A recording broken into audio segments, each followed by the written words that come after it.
Today we'll look at how to automate creating bolted connections using NX Join in the Ansys Solver environment in Simcenter 3D. We'll begin in the modeling environment by creating our fastener connections using NX Join. Once we've created the fasteners, we can go to Simcenter 3D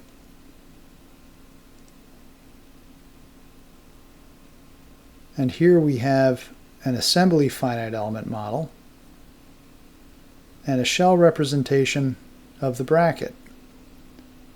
Next, we can inherit those join features from our CAD model to create the connections between the bracket and the flange. Once we've created the bolt universal connection, we need to select what type of elements we want to use to create it. In the Ansys Solver environment, our only option is a beam 188 with CE Rig rigid elements. Let's take a closer look at the elements that were made. Here you can see the beam 188s and the spiders that go to the shell elements as well as the solid elements. Taking a closer look at the spiders for the solids, you can see it does spider out to the washer diameter of the fastener. And that's how to use NX Join to automate fastener connections in the Simcenter 3D Ansys Solver environment.